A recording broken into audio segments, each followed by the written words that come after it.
कैया के नाम होते हैं ता बदनाम होते हैं, कई बदनाम होते हैं ता नाम होते हैं। पैसा किसी के पास भी आ सकता, कहीं से भी आ सकता, कभी भी आ सकता है।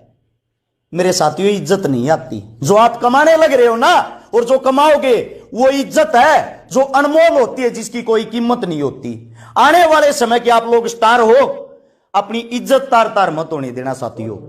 उंगलियां उठाने वाले ऐसे ही रह जाएंगे। ये मैंने मेरे जीवन की सच्चाई बताई है। मैं अपने जीवन की जो सच्चाई वो इसलिए बता रहा हूं, मेरे मन में भी बार बार एक ख्याल आए, मैं मर जाऊं, मेरा क्या जीवन है। 2016 में ही मेरी शादी हुई है। जिस वक्त मेरी शादी हुई 64.5 लाख रुपए का मेरा कर्जा था। जिस वक्त शादी हुई, मेरा भाईचारा बहुत बड़ा है और मेरा भाईचारा पागल भी है। मेरे को मांगने से ही पैसे दे देता है। मेरा भाईचारा ही है जिसने कड़ा दिलवा रखा, घड़ी दिलवा रखी, कपड़े दिलवा रखे, सब कुछ।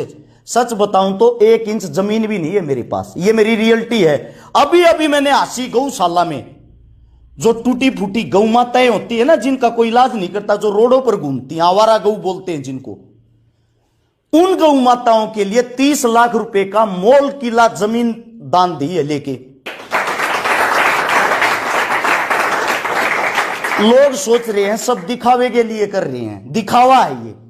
मैं सभी साथियों को एक बात कहता हूं, ये दिखावा करके तो देखो साथियों, ये दिखावा करके देखो। कैया के नाम होते हैं ता बदनाम होते हैं, कई बदनाम होते हैं ता नाम होते हैं। आप सबका और हमारा नाम हुआ तो हम बदनाम हुए हैं। मुझे नहीं पता अनाथ आश्रम किस लिए बना रखे हैं, और ना ही मुझे ये पता वहां किसकी माताएं रहती हैं। लेकिन मेरे अंदर एक दुख है, एक दर्द है। मैं कोई समाज सेवी नहीं हूं और ना ही मेरा नाम हर्ष है। मैं अपने जीवन की बातें बताता हूं। मैं 7 साल का था, मेरी माता जी को चोट लग गई थी, रीढ़ की हड्डी टूट गई थी। सफदरजंग हॉस्पिटल है एक, बचपन में नाम सुना था, दिल्ली के अंदर, अब तो देख भी लिया। उसके बाहर मेरी माँ 1 हफ्ते तक तड़पती रही। ना ही हमारे पास कोई सिफारिश थी, ना ही उस टाइम पे हमारे पास कोई पैसा था। पैसे के अभाव के कारण मेरी माता जी का इलाज नहीं हो पाया और मेरी मां स्वर्ग सिधार गई। जिस समय मेरी मां दुख में थी, दर्द में थी, मेरी मां ने जो मेरा नाम रखा था, वो मेरा नाम मेरे हाथ पे, मेरा नाम हरीश रखा था। मैं थोड़ा सिद्धांती हूं, मेरे हाथ पैरों पे कुछ ना कुछ टैटू होंगे, लेकिन उन सब चीजों का कोई ना कोई मतलब है। मेरी माँ की बोलते समय जुबान लड़खड़ाती थी। मेरी माँ जब मेरे से पानी मांगती थी तो वो हरीश नहीं बोल पाती थी, वो मेरे को हर्ष बोल पाती थी।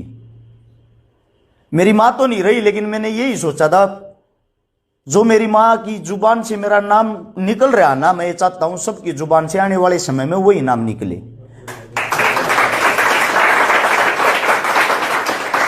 और एक मेरा छोटा भाई बोल रहा था गरीबी के बारे में कुछ बात। पहले तो मैं आप लोगों को बता दूं, आज लगता है भाई ठीक ठाक कपड़े पहन रहा है, ठीक ठाक नहा धो के रस छिकारा खड़ा है।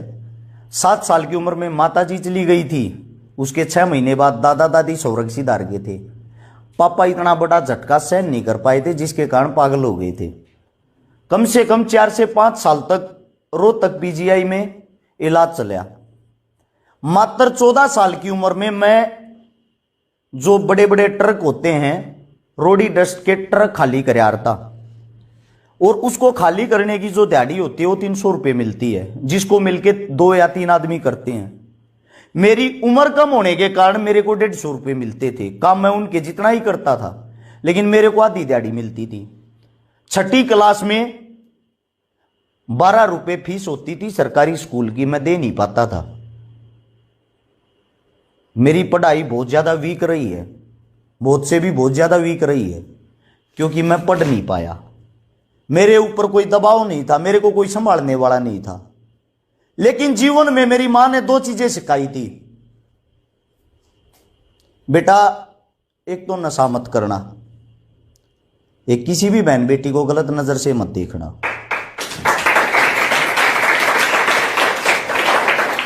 आज मेरी उम्र 32 साल हो गई है। 32 साल की उम्र में आज तक मेरे को किसी भी नशे का यह भी नहीं पता है इसका टेस्ट क्या होता है। और सिवाय अपनी औरत के जो मेरे सगे संबंधी, जैसे कि मेरी जो साड़ी भी, मैं उसको भी बहन कह के बुलाता हूं।